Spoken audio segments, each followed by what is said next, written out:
Hello दोस्तों, हम आपके लिए एक बहुत ही मज़ेदार कहानी लेकर आए हैं जिस कहानी का नाम है अकबर, बीरबल और जादुई गधा।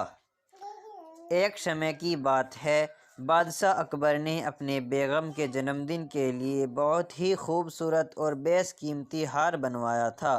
जब जन्मदिन आया तो बादशाह अकबर ने वह हार अपनी बेगम को तोहफे में दे दिया, जो उनकी बेगम को बहुत पसंद आया। अगली रात बेगम साहिबा ने वह हार गले से उतारकर एक संदूक में रख दिया।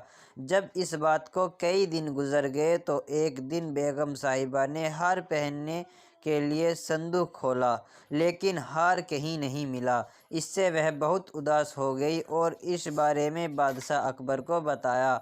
इस बारे में पता चलते ही बादशाह अकबर ने अपने सैनिकों को हार ढूंढने का आदेश दिया, लेकिन हार कहीं नहीं मिला।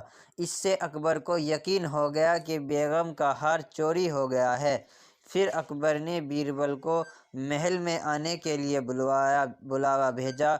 जब बीरबल आया तो अकबर ने सारी बात बताई और हार को खोज निकालने की जिम्मेदारी उसे सौंप दी। बीरबल ने समय व्यर्थ किए बिना ही राजमहल में काम करने वाले सभी लोगों को दरबार में आने के लिए संदेश भिजवाया।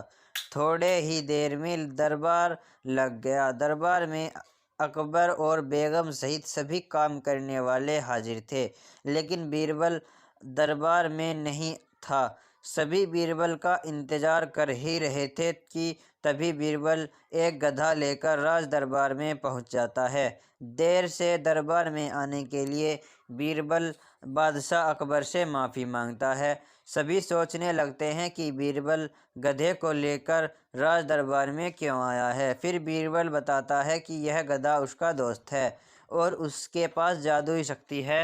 यह शाही हार चुराने वाले का नाम बता सकता है। इसके बाद बीरबल जादुई गधे को सबसे नज़दीक वाले कमरे में ले जाकर बांध देता है और कहता है कि सभी एक एक करके कमरे में जाएं और गधे की पूंछ पकड़कर चिल्लाएं, जहाँपना मैंने चोरी नहीं की है। साथ ही बीरबल कहता है कि आप सभी की आवाज़ दरबार तक आनी चाहिए।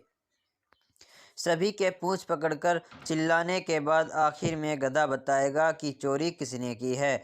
इसके बाद सभी कमरे के बाहर एक लाइन में खड़े हो गए और एक एक करके सभी ने कमरे में जाना शुरू कर दिया।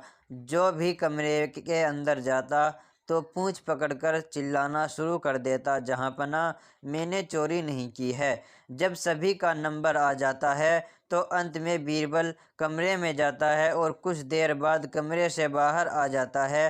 फिर बीरबल सभी काम करने वालों के पास जाकर उन्हें दोनों हाथ सामने करने को बोलता है और एक एक करके सभी के हाथ सूंघने लगता है। बीरबल की इस हरकत को देखकर सभी हैरान हो जाते हैं। ऐसे ही सूंघते सूंघते एक काम करने वाले का हाथ पकड़कर बीरबल जोर से बोलता है, जहाँपना इसने चोरी की है। यह सुनकर अकबर बीरबल से कहते हैं, तुम इतने यकीन के साथ कैसे कह सकते हो कि चोरी इस सेवक ने ही की है? क्या तुम्हें जादुई गधे ने इसका नाम बताया है? तब बीरबल बोलता है, जहाँपना यह गधा जादुई नहीं है, यह बाकी गधों की तरह साधारण ही है। बस मैंने इस गधे की पूंछ पर एक ख़ास तरह का इत्र लगाया है। सभी सेवकों ने गधे की पूंछ को पकड़ा, बस इस चोर को छोड़कर, इसलिए इसके हाथ से इत्र की खुशबू नहीं आ रही है। फिर चोर को पकड़ लिया और उससे चोरी के सभी सामान के साथ ही बेगम का हार भी बरामद कर लिया गया। बीरबल की इस अक्लमंदी की सभी ने सराहना की और बेगम ने खुश होकर बादशाह अकबर से उसे उपहार भी दिलवाया। इस कहानी से हमें यह सीख मिलती है कि बुरे काम को कितना भी छुपाने की कोशिश करो, एक दिन सबको पता चल ही जाता है। इसलिए बुरे काम को नहीं करना चाहिए। किसी ने ठीक ही कहा है, बुरे काम का बुरा नतीजा।